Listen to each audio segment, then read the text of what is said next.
Welcome to the Whitwam Wealth Real Estate Podcast. Today our episode is Market Speculation and Struggles.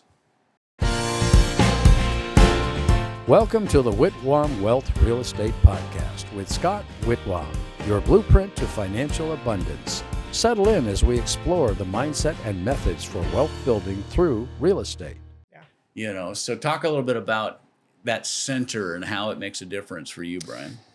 Yeah, I mean, I always, I've gone to many, men's breakfasts or you meet up and stuff like that. And you always can tell when someone's going through something, just the way they talk. Right. Like people are afraid of trials but the person that you are, if you're centered with God while you're going through that, you're like the closest you are with him.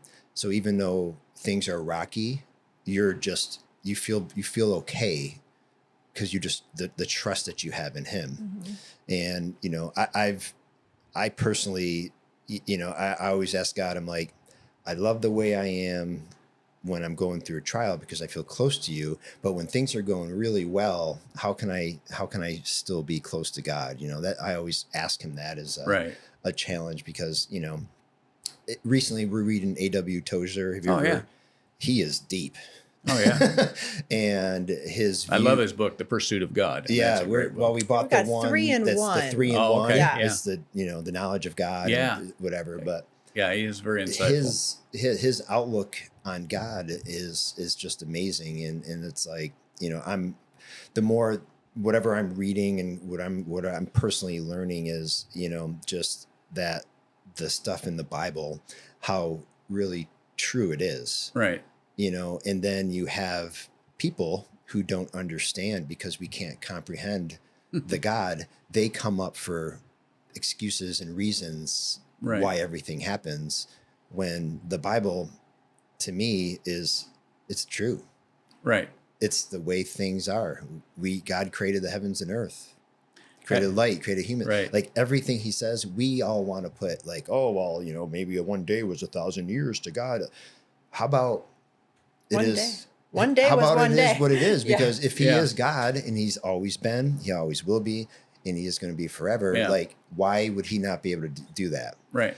And so, personally, that's what I'm kind of been going through is just like the awesomeness of God and putting my arms around that and trying to figure it out. But A.W. Tozer, in his book, he just talks about it in depth and he's so deep. And so, that's kind of what I've been going through a little bit. So yeah, well, it's hard to help somebody if you don't first help yourself. Exactly.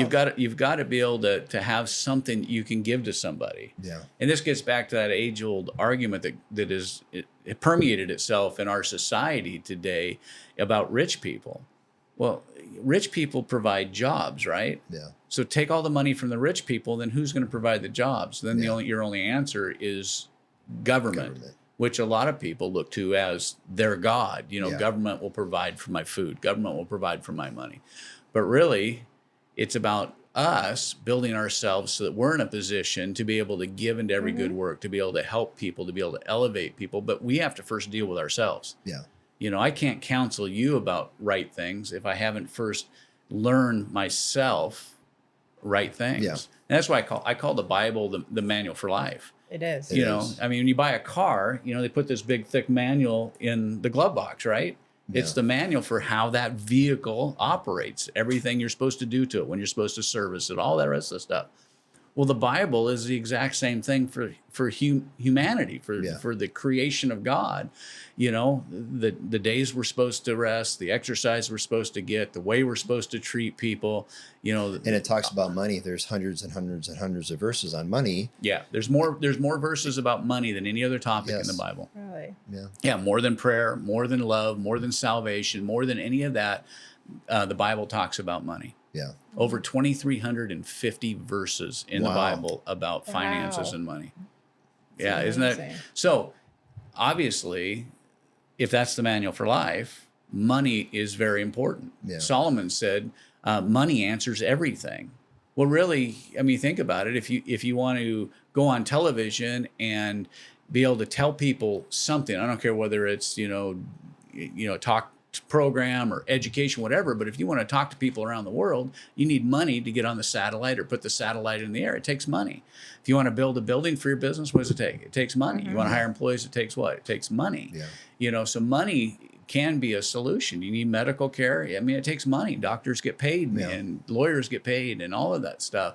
But God, in all his wisdom, realized that we should have the knowledge in order to be good stewards with the money, because then you get a perspective that money isn't something that is for me. It's something that God gives me stewardship over, so that I can have enough to take care of the needs of my family, which is godly, but enough left over to meet the needs of the world, which is also godly, about helping other people. So about what are some things you're doing to cope in this market and reinvent yourself? And what are some things Well, it's you're been a working time on? of reinvention, as you know, when we built our real estate company, I would say against probably good advice. When the markets are really good, all advice is good. Everybody has the answer for everything. And we set out to build a real estate company. And so I tell people it's a little bit different. So we built the real estate brokerage. I built my real estate business inside the brokerage, along with what my other agents do. Then we built the flipping company. Then we built the wholesale company. Then we built the construction company and added commercials. We do residential and commercial construction. And we built the coaching company. Yeah. So the idea was to have a complete real estate company. Anything related to real estate we had. But I will tell you that when the market changed, it changed so severely on real estate that what we thought we were building with all of these spokes, so that if one thing went down, we would have these other. It managed to oppress everything down. And so we had to kind of reinvent. We had to say, okay, look, we can wholesale, but really to wholesale the way we were doing it, we were investing a lot of money in marketing. It was paying for itself. We had people, making phone calls constantly and doing all that. It was time consuming. You've wholesale properties. It was time consuming. So we said, hey, look, let's just, we're not going to, dissolve the company, but let's just stop, So we laid the people off. We got rid of everybody. We said, hold on, we'll go in, roll all that into our flipping company. And then, we'll take the wholesale stuff that comes. We went away from being aggressively at marketing, outwardly, to doing direct to seller only. Yeah. So we don't work with wholesalers anymore. Now I know you guys do. But we just few. There's a few that you work with, but because the way that we do things, kind of back to my no money down, the solutions with wholesalers don't accomplish, kind of that goal. So we basically had to reinvent, the whole real estate program, how we were doing things, and really looking at what could be trimmed. So to do that, you can either just go, okay, hey, I'm just going to make all these things and just start cutting, or you can do what I do. Because when people go to work for me, they become family. It's tough when you've got to tell somebody, hey, you don't have a job anymore. Hey, we're shutting this down. That's tough for me because of my personality. Because when we bring somebody in, they become family. So there was a lot of introspection, a lot of prayer time, a lot of seeking God time. Because the thing outside of real estate, that we don't promote a lot on here, because I have another channel that we promote regarding our marketplace ministry and stuff. Being a full-time senior pastor, we had to do some of the same stuff at the church. Because when COVID hit, it changed everything. A great portion of people who attended churches and such, they started doing it by live stream. So they're not there anymore. So you got all of this changing. So we've got it in the real estate market, we've got it on the church side of things, and really had to make some tough decisions, but we really needed help, and it's kind of stuff that, when you say it's above my pay grade, you know what I mean? I mean, I could figure out, okay, I just get rid of everything, go back to being a real estate agent. That would be, but there's a reason why we are doing what we're doing. And I know it's for a future. So we don't want to abandon and give up on it. So we really had to look inside and get close with God on the decisions side of things to make sure that we were doing what needed to be done. I don't benefit anybody. I don't benefit my family. I don't benefit those in my coaching program. I don't benefit my real estate agents if I go out of business. So what are we going to do to do that. And I needed the wisdom of Solomon. James says, anybody lacks wisdom, let him ask of God, who gives to all men liberally, and will not, bring reproach with it. He'll give it freely to you. And so that's kind of where I went. Yeah. And then just started being real sensitive to the things that we should do. Turned down a lot of stuff. Yeah. It's fun saying no, though. Yeah. It's okay. No's okay. empowering. Yes, it is. So there was a lot of things that I may have taken on before, but we really just said, hey, the numbers don't work. The timing doesn't work. The scope doesn't work for us, So I may not send my construction crew over to Buckeye to do a job. It's like, no, we're just not going to do that. Yeah. We're going to stay in the Southeast Valley and we'll take jobs over here. Yeah, we may lose some business over there, but I get rid of a lot of headaches that I have when I've got remote. We do the same. Yeah. We like people that are looking to build pad splits. We literally tell them East Valley. Yeah. And which it is to me a better area to have right. Well, I'm with you on product that. because I'm not a big fan of Glendale, Peoria, that area. Besides, it's 45 minutes or more away. I know. Yeah. But I'm so impressed with all the stuff that you've done. Like I've been doing real estate for 25 years and you put a lot of pieces together that I couldn't do. My brain doesn't work that way. I'm more of like vision, go. Right. And then she's the puts the pieces together, but you are doing both. And but that's really the neat cool thing about what we're talking about here is every one of us have a different part to play in the kingdom process. Yeah. Right. I am not going to do 50 flips at a time. You know what I mean? It's not me. We did 7 at one time. Yeah. And I thought, what in the world am I doing? Yeah. And so I much rather do less of those flips. I much rather do less of those things. But you've got the systems. Yeah. And you've got. Well, again, we're just plugging forward. Right. We're not giving up. Do I wanna? I mean, I think we have, I don't know, maybe 15 going on right now or more, 15, 16. I don't know exactly how many because we just got one that are selling. So, but that's our vision right now because, we want to catch up as fast as we can. Right. And so we're going 100 miles per hour, at my age. Like I don't want to be grinding the way I'm grinding, but, I'm healthy. I feel good. And, God's keeping us going. From struggle to celebration. So, it's like, why not? So. Yeah. And it's also like reinventing, like during this last 4 years, like we've had to relook at our crews. Right. Because the product of what we need, how things need to look at the end. And so we've made a lot of changes that way too. And just where we purchase our stuff. Yeah, that's a huge one. I mean, when you get in your Home Depot text, my phone's over there, so I'm sure there's some of them right now. But and you start really looking at what your guys are buying. And you're like, oh my gosh, they just spent $125 on a faucet. Well, guess what? I'm going to jump on Amazon. I'm going to find a faucet that looks equally as nice. And it's going to be $45. Right. So we kind of like streamlined it and took that buying ability from our trades away, but saying, okay, how many do you need? Let me get this. And I ship it directly to them, to their house, and they are responsible for it. Or I hand it off, and everything. And that's just, the way that we had to make means. But in this economy, you had to look at everything. Yeah. I mean, you really did to make things work. And Amazon's great too, because if something doesn't work out, you just send it back. Send it back. Yeah. So, in market changes and reinventing, like, it needs to be where you almost need to say, hey, honey, I'm going away for a day or two and I'm just going to sit and I'm just going to figure things out, seek God and just see what path I need to take. You need to quiet yourself down because everything's so busy. And when you're struggling and, you're trying to make ends meet, you just kind of need to shut it off and focus on what's next? What does God want me to do?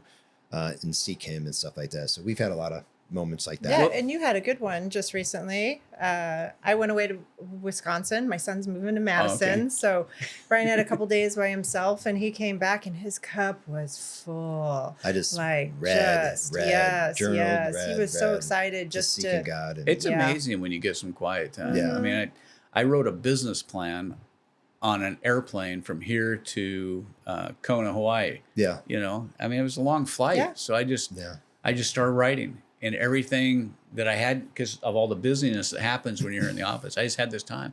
I just started writing in a journal, and I just page after page and drawings and pages and pages. And then when I got to Hawaii, I had the outline, you know, in order to put it all together. Yeah. So sometimes that quiet time, when you can do that and you can get refilled, and the stuff that's, you know, that's in there that you haven't been able to let out because you just haven't had the time to focus. I mean, how many times during a normal day do you just have 2 hours of quiet time? Yeah.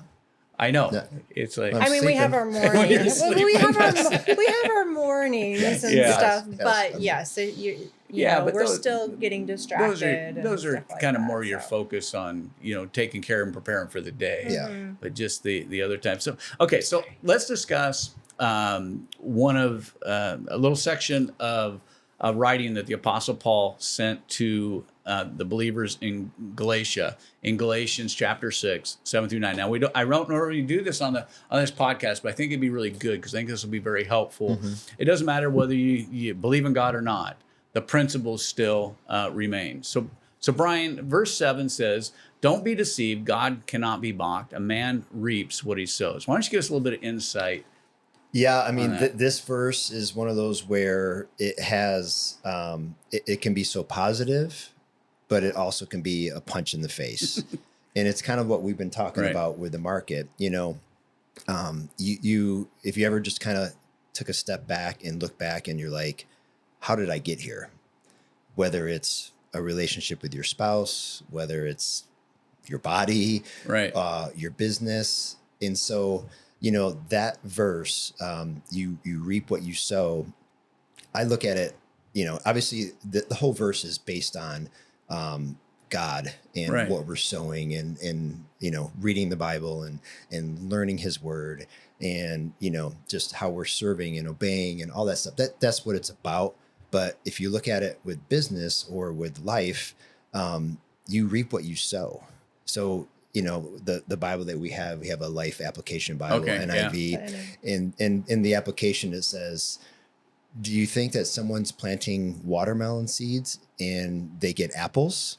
It's like, it's so important what you sow in every area of your life, you will reap a harvest. And so, you know, it's, if you want to get really deep, you kind of pause and you like think, put the end in mind. Right. You know, when I'm on my deathbed, the whole story has played out.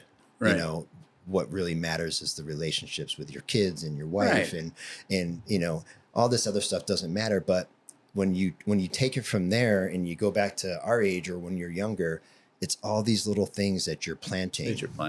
You know, and they're very, and the thing is, there's a book, The Slight Edge. It's a personal development, worldly book, but he talks about the concept of, you know, small little things done every day. They're easy to do. They're easy not to do. For an example, like if I go to the gym for a half hour, 5 days a week, over time, I will probably be in better shape. But it's also easy to sit on the couch, put the TV on and not do it. So you're going down there. But just in your relationships with your spouse, you know, if I'm continuing to date my spouse and during the day, I'm like texting her and, hey baby, how you doing? How's your day? You know, I'm taking her out to dinner. I'm spending time with her. We're doing walks. We're reading. Like all those things, I'm planting seeds. If I don't, I'm not going to have a good relationship. And it goes with every area of life, you know? So, and the thing is like, as humans, we don't like that we reap what we sow sometimes. Absolutely. We're like, God cannot be mocked. We reap what we sow. So we can't continue to live our life the way we shouldn't be in expecting to get a better result. Like God cannot be mocked. We reap what we sow. It's so in your face, this verse. It's one of the most powerful verses to me. I've got it tattooed. Brian's first tattoo. My first tattoo was that as a reminder, like you reap what you sow, you know, and the positive about this thing, no matter how old you are, no matter what you've done, you can start today as a fresh day. So that's the encouragement part of it. It's like, it's so in your face because like when you look back and you're like, man, I just totally messed up, and you can get in that guilt and that Right. shame. And then you're seeking God, and then you're like, okay, tomorrow's a new day. That's the thing about a 24-hour period. Right. The light, the moon comes out, and the Right. new day starts. And we're like, we have a chance every day to go to work, to put the work in, to seek God, to basically make amends for whatever we've done wrong. Like we can start fresh. We can Right. plant a new seed today, and in years it's going to reap. And that's why Right. we pray for our kids, and that's why we pray for our spouses. Right. And that's why we do what we do, because no matter how bad things are right now, like we all have brothers or sisters or kids that are, we know they're not where we want them to be, but we Right. pray for them. Right. And so it's a punch in the face where it's like, man, I need to change. But then it's so encouraging. Yeah, but it doesn't matter who you are. You don't have to go very far to find this principle. I mean, No. you hear it all the time. People say, what goes around comes around. Yes. That's the same principle. It is. When people go, oh, karma. Well, that's what they're talking about. Yeah. They're talking about receiving the reward for the action that they took, Yes. so you don't have to, Yeah. to go that far. And I love that principle about how it starts new every morning, It's, because there's a scripture that says that though sorrow lasts through the night, joy comes in the morning. joy comes in the Every Good morning song. you have an opportunity to wake up and create a new whatever you want. Yeah. And it's a new day. You can create a new life. You can create a new business. You can create a new opportunity.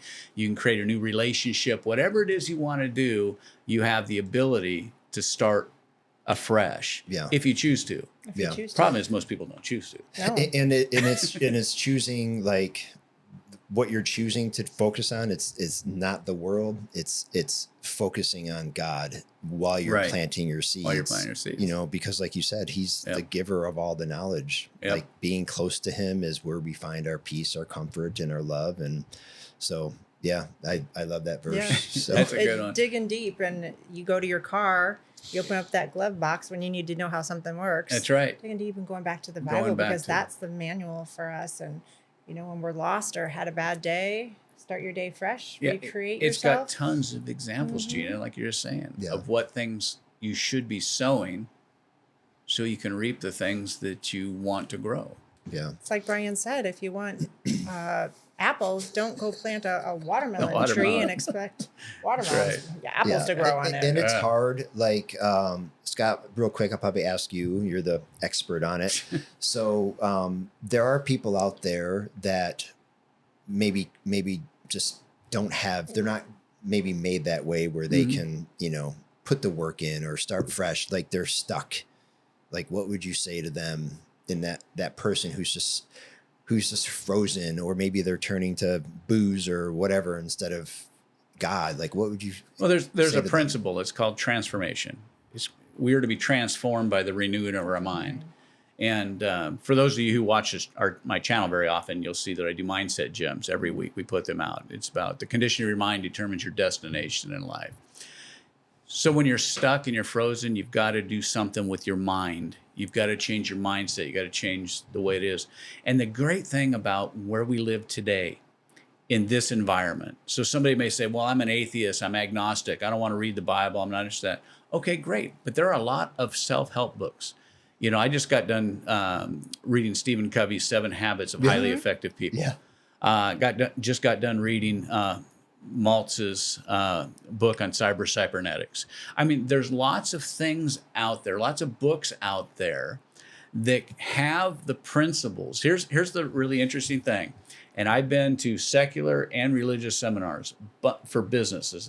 And here's the really interesting thing is all of the principles that it doesn't matter whether they call themselves atheists or agnostics, the principles that they're teaching in these business seminars can be found in the Bible. They all stand. Like Okay. our manual. Every good book. It's in our manual. Every book. So, Think yeah. and Grow Rich. All All Napoleon of Hill. those, All those Napoleon Hill's stem from the books, all of those principles things, of the they Bible. grab from those principles.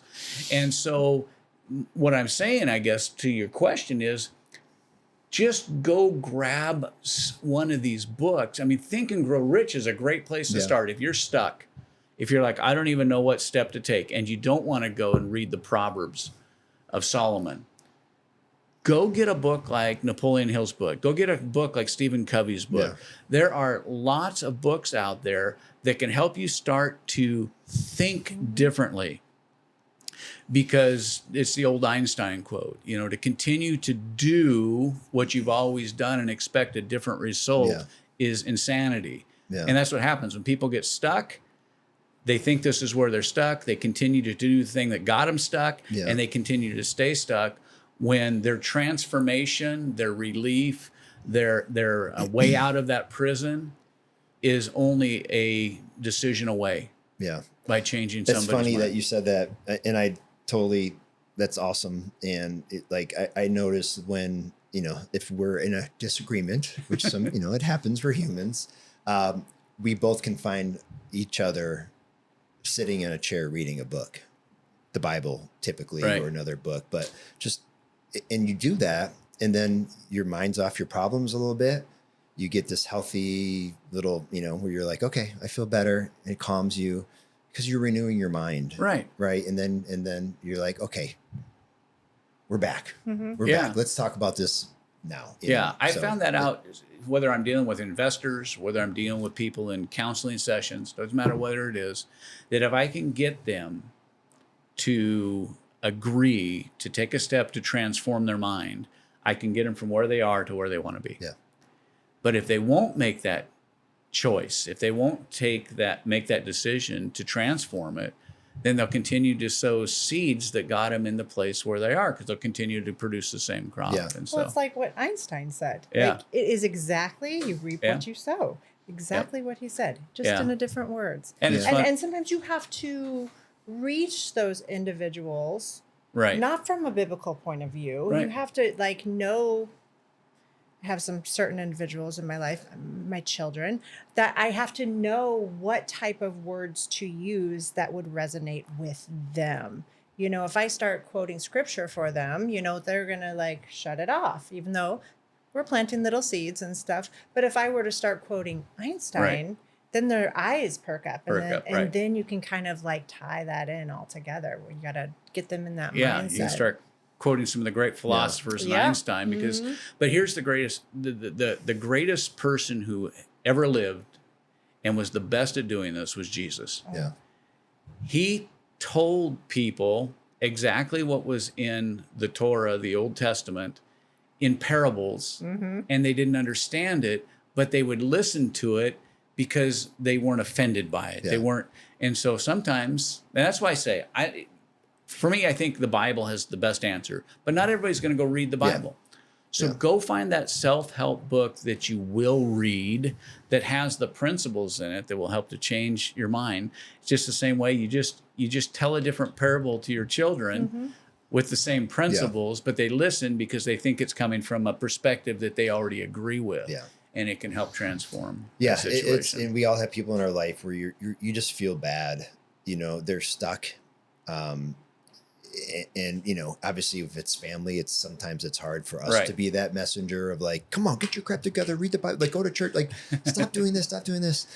And this, it's just hard. And you feel for them. And so all we can do is pray. And then I don't know. That's why I asked you the question, because I know there's a lot of people out there, it's probably 80-20 where the people are just stuck and they don't know what to do. And what we're talking about is reaping what you sow. They're having a moment where they're like, man, I have just messed up. Right.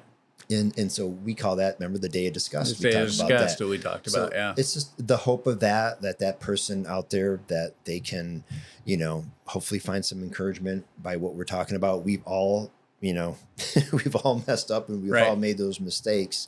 Other personal development or podcasts would tell you to, pick up your bootstraps and try harder. We're going to tell you to seek God. And we're going to tell you to dive into his word.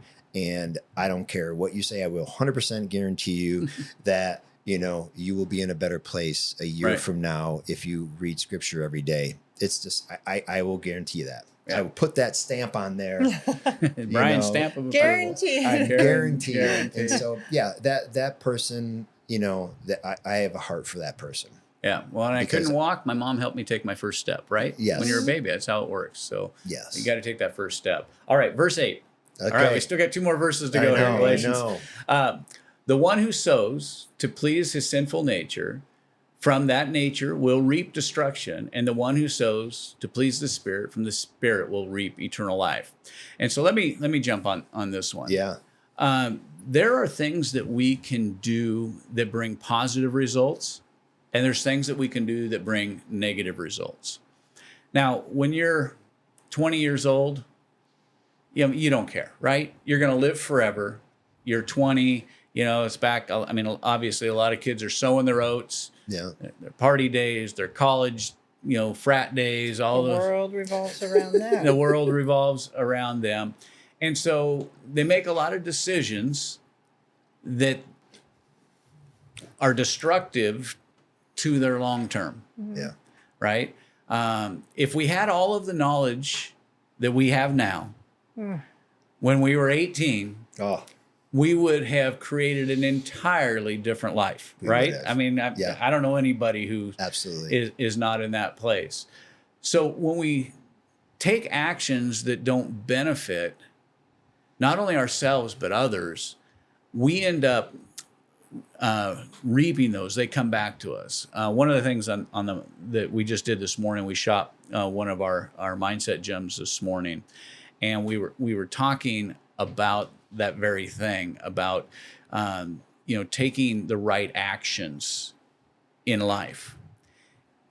Because if we don't take the right actions in life, we're going to get a response that we don't like. Yeah. So for instance, Brian, you couldn't get up in the morning, every morning, and eat a chocolate cream pie, right? I mean, you couldn't. No. He probably could. He probably could, No, not like but he chocolate. wouldn't look like he looks now, no, right? No. At some point, though it tastes good, Yeah. though it makes you feel good, you enjoy it, all of that stuff, the corresponding results from it are all bad. Yeah. They're anti-health, they're anti-longevity, they're anti-vitality, which you Yep. need for the day.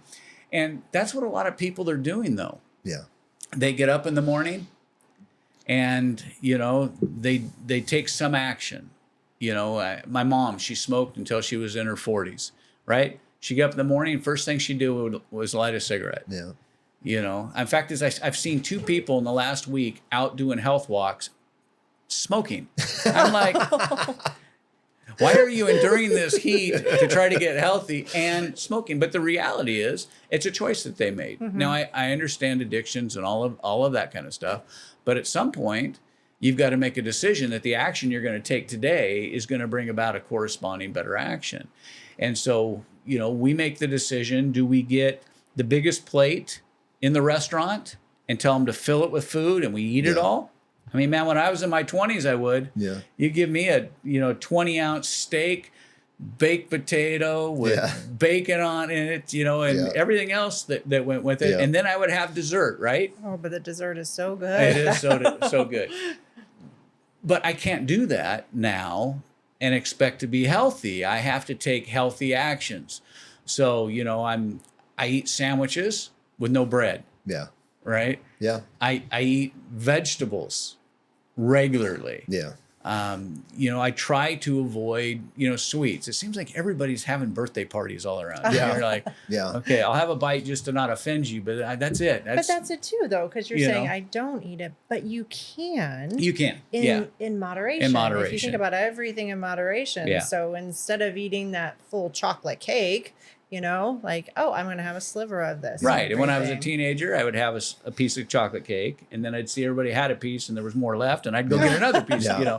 The- But that is a really good point when you're talking about like youth, Right. and if there's younger people out there, you don't know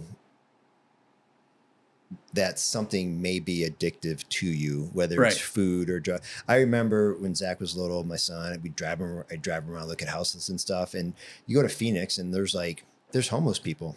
Right. There's, people living in a tent and stuff like that. And I look back at Zach and we were driving, I was quiet. I'm like, you could be one bad decision away from being in there. that tent. Yeah. Because some people have that addictive. I'm going to try this drug one time and then they're there. They're there. And so that's another thing that you brought up that came in Right. my mind of like protecting yourself from that. And a lot of people these days, it's food. Right. It's food. That's where they feel their comfort, and they're not satisfied, and they're eating their anxiety away, and it's easy. So having those boundaries, that's important. Yeah, I think it's important. Now, the other thing, back to the shoot we were doing, I started on, I was talking about the golden rule. See, a lot of people forget that the golden rule is not just about what it does for other people. Remember, do unto others as you'd like them to do unto you, kind of thing, right? Mm-hmm. So we think, oh, that's so that we treat other people well. But do you know what happens when you treat other people well? A feeling, because there's chemicals released in your mind, a feeling of euphoria and well-being come upon you when you help other people. That's why, when you feed a homeless person or a hungry person in downtown Phoenix, when you give into your missions programs and you know that it's doing something somewhere in the world. We've got a feeding program that we've been doing for 20 years in the Philippines. And we get to see that we've seen the kids when they're this big, and now we've seen the kids that they're growing up. Yeah. These kids parents had left, they had no food. It does something to you. And it's the same thing with when you help somebody. Let's say that you've got a skill or a knowledge that somebody else could use to better their life. Well, instead of trying to hoard that, find a way to give it away. Mm-hmm. I'm not saying that you can't be a coach and if you got skills and people can't hire you, but why don't you find somebody who's not in a position to pay you and help them? Yeah. Do something for them. Make a difference in somebody's life. Give somebody who needs a drink a bottle of water. Go do something for orphans and widows. Go do something that's going to help somebody who cannot repay you. Yeah. And it actually will make you a stronger person on the inside, and it will help to fill a lot of those deficiencies that people try to cover up with drugs, alcohol, sex, and all the rest of it, overeating, whatever it is, they try to cover that up. Because, when we sow in areas of righteousness, it brings about well-being for ourselves. Yeah. And so I guess that's the last I would throw down. That's really good though. But because they always talk about service, just getting out and serving other people however that may be, whether it's through your church or whether it's through your business and you're spreading the knowledge that you have, you always walk away feeling a little bit better. And what a beautiful thing that is, that all it is just helping people. Right. And it goes back to, what did Jesus do? Right. Yeah. That's all he did. And we all have, God created us for a purpose. And when we're seeking that purpose, or when we're not doing that purpose, we just kind of flounder, right. And so that's one thing, we're always praying, how do you want me to serve? Samuel, here I am, Lord, send me, I want to be used, but it's hard to be used when you're so busy and frantic, quieting down and reading scripture, and because God made us a certain way. He gave us all the gifts. So when we're living outside that purpose, we're just not going to be content. And that podcast we did on the Day of Discuss, I think really explained that really well. Yeah. I mean, that's when I would encourage people to go back and listen to, because it really talked about when you get in that thing, how do you get out of it? Yeah. And there is a way out. There is. So that's good. Okay. Yeah. Verse 9. Gina, I'm going to throw this one at you. I have my notes. Let us not become weary in well-doing good, for at the proper time we will reap a harvest if we do not give up. Okay, for me, this is the biggest do not quit ever. A little bit about me. Growing up, I was the biggest quitter in the world. You could ask my brother Jimmy about we'd set up these elaborate games. We get, life all set up and put everything, and we would start, and I'd be like, I quit. And he would get so mad. He would cry and go and run and tell my mom, Gina, quit. And so I just got in this habit of, I quit. I'm not proud to say, recently counted, by the time I was 30, I had over 25 jobs. Wow. And knowing her, does it seem that she would ever be that? It type of doesn't. person? From the Gina I know. She's told me story. I'm like, I know. Like, and so it's the transformation. Of Right. God, you know, Yeah. because she tells me this stuff. I'm like, you never run. You're like, let's go, let's tackle this. And I'm like, she tells me a story. I'm like, who is this person? Yeah, so this one was a challenge for me, but I think it's with, like Brian's saying, that whole transformation of you know what, I have to continue to do the good work, and like we talked in the beginning, we were talking about, you know, the shifts in market. That was huge for us. That old Gina was like, all right, throw it away. Like, we're upside down, like we're holding this big gigantic bag. How are we ever going to get through this? And we just prayed a lot and went to trustworthy people that we knew us, followed God, and looked for advice and had each other's back. And, you know, Brian was a big encourager when I would be like, I can't do this. Like, this is too much. You know, he's like, no, we can do this. We're going to do the right thing. And really, we all get tired. We're overworked. We're Right. exhausted. We're overcommitted. We put so much time into what we have to do that it's easy to become weary. But God just wants us to keep pushing forward, because if we don't push forward, you know, where are we going to be? And we know that eventually we'll get that harvest. You know, we might not have watermelons growing out of apple trees, but we continue to do good. We'll see his Right. reward. I truly believe that. Another little example is a couple years ago, we are a blended family, and that's not without its challenges and stuff. And there was a time that we were having some problems with the kids and just communication. And Brian and I felt like, oh, we continue to reach out to them. Oh, we continue to ask them to come over, or we call them, and we would get nothing. Right. Nothing back from anybody. And it was very hurtful. And like we really struggled with it. And we just said, no, this is what we're supposed to do. We're going to continue to do the right thing and reach out and pray for them and send them our love. And over time, those relationships changed. And now they're better than they've ever been. They're better than ever. But it was many times, it's like, you know, you text somebody and you don't ever hear back from them. And part of you, the human part of you, goes, you know what? I don't want to deal with this anymore. I'm going to stop reaching out. I'm not going to do this. But, you know, God wants us to continue to do the work he has for us. It was, taking ourselves out of the equation and thinking about their hurts and stuff. Because obviously, you know, going through a divorce is never easy. Right. And each kid, person, family handles it differently.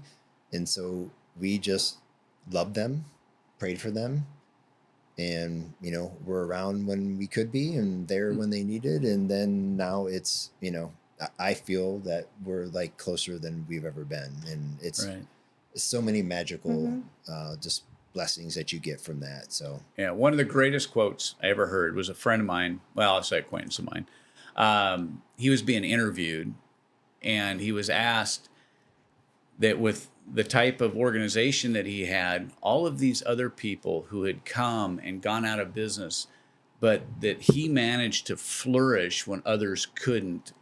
And they asked, what was his secret to success? And his answer was very simple. He said, I lasted. That was it. I lasted. He didn't give up. He didn't get weary when it was hard. Yeah. He didn't give up when it was too challenging. He didn't get up when people said bad things about him. He continued to go on. He lasted. He persevered through it. I mean, could you think of a farmer who prepares his field, plants his seed, waters and tends everything, and when his crop gets halfway grown, he stops doing anything. Yeah. Right? Now all the weeds grow up. The good stuff starts to die because it doesn't have water. Yeah. Because he gave up, because he was weary, couldn't endure. What was that book? 3 Feet from Gold? 3 Foot from Gold? 3 Foot from Gold, yeah. Do you remember that book? I don't remember that one. My goodness, I'm supposed to remember it. But anyways, the story. I'm sure it's in our library. He was mining for gold, and then his machine I broke do down or remember something. You told me this, and then yes. the next guy came Next in. guy came in and bought it. He was 3 feet away quit. from gold. Yeah, I do remember that. Yeah, gold or something, mineral. Yeah, no, it Yeah. was gold. It was I gold, do remember the miner. Yeah. Yeah. But that's a story for life. It is. Is that a lot of times our biggest victories are just beyond what we look at as defeat. Yeah. When we think we can't go any further, we think we can't do any more, and we give up. And really, if we had persevered and pushed through, our victory was laying there ahead of us. And it's God's timing, and people don't necessarily like God's timing, right? Because in growing weary, it's like, and it goes with it. Actually, all three of our verses is just continuing to do it, continue to put the work in, and reading and the stuff that you do that is healthy. And then also, like, there's stuff that everybody who's listening, and us included, there's stuff that we need to stop, that we need to remove from our life, and we've talked about this in other podcasts about, social media. People spend all their lives on social media and TV and all the stuff that they're doing, like feeding your brain, continuing to pray for those in your family who are struggling, and continuing to do the right things. We will reap a harvest, and it's not going to be when we want it. Right. It could be years and years from now. We may not even see it. Might even see it. Yeah. Generational. It's okay, but that's the growing weary of just like, and not giving up. Yeah. And it's hard. Yeah. Like, Well, this podcast would be easy to go, well, the real estate market's not good. I'm speaking to real estate investors. It would be easy just to not do this because there's a lot of these smaller, or the people that got into real estate investing, and the market changed and now they're out, and the market's not there anymore. Yeah. But we keep doing it. Why? Yeah. Because we have a vision for a future. Yeah. And we're not going to be moved by the economy. And even though that some of these things are a struggle, whether it's flipping homes, whether it's renting homes, whether it's patching, whenever the struggles are there, whenever the problems are there, some government regulator comes in and tells you can't do short-term rentals or whatever, we just continue to persevere because we have a vision that's far beyond today. We're not going to give up. And we know that real estate, like the founding principles of real estate, are there, and they probably will always be there. Right. So whether you're going through ups and downs, the last 4 years are tough, but what about the 10 or 11 before that, when we were doing 50, good. 60, 70, $80, $100,000 a flip? Yeah. So, I can stay in it then, but then when they get tough, I should just go run and hide. I'm just not going to do that, because I feel like real estate has the basic principles that the majority of the people on this earth who are wealthy are involved in real estate. Yep. So why am I going to run? Yeah, history says the markets are going to. Plus, I don't know what the heck themselves. else I would do. They're going to come out. So I don't know if I can do anything. We're good. We'll just reinvent ourselves. Just reinvent along yourself. The way. That's right. all. That's the whole thing I was talking about. How to reinvent yourself. Well, we need to close it up. This has been an awesome time. I want to thank you for joining me on this episode of the Whitwam Wealth Real Estate Podcast. Be sure to check out our growing list of previous episodes and other real estate investing topics. I invite you to subscribe today and be part of our growing community. You can always find the Whitwam Wealth Real Estate Podcast on Apple Podcasts, Spotify, iHeart Podcast, YouTube, or wherever you enjoy listening to podcasts. This is Scott Whitwam. Be sure to join our next episode of the Whitwam Wealth Real Estate Podcast, where we're wealth building through real estate.